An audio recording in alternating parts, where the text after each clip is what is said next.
वाई शहरातील सामाजिक संस्थांनी यंदा कृष्णा नदीचं प्रदूषण टाळण्यासाठी नागरिकांना मूर्ती नदीत विसर्जित न करता संस्थांना दान करण्याचं आवाहन केले होते।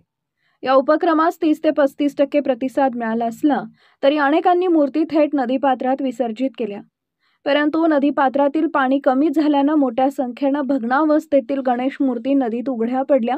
हे विदारक दृश्य पाहून वाई येथील कृष्णा नदी सेवा कार्य फाउंडेशन या संस्थेनं तात्काळ कृतीला सुरुवात केली।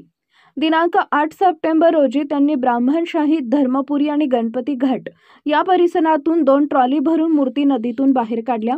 या मूर्तींचे नगरपालिकेने तयार केलेल्या विशेष तलावात अत्यंत सन्मानपूर्वक विसर्जन करण्यात आले। गेल्या 10 वर्षापासून कृष्णा नदीच्या स्वच्छतेसाठी सातत्याने काम करणाऱ्या या संस्थेचे कार्य अतिशय स्तुत्य असून जुने घाट जतन करण्याचं कामही त्यांच्याच माध्यमातून सुरू आहे। यावेळी संस्थेचे स्वयंसेवक, नगरपालिका अधिकारी आणि कर्मचारी यांनी मोठ्या उत्साहाने या उपक्रमात सहभाग घेतला। शिवशाही न्यूज प्रतिनिधी शुभम कोदे, सातारा। ताज्या घडामोडी जाणून घेण्यासाठी शिवशाही न्यूज यूट्यूब चॅनलला सबस्क्राइब करा। आपण हा व्हिडिओ फेसबुकवर पाहत असाल तर फेसबुक पेज फॉलो करा आणि शिवशाही news.com या आपल्या वेबसाईटलाही भेट द्या।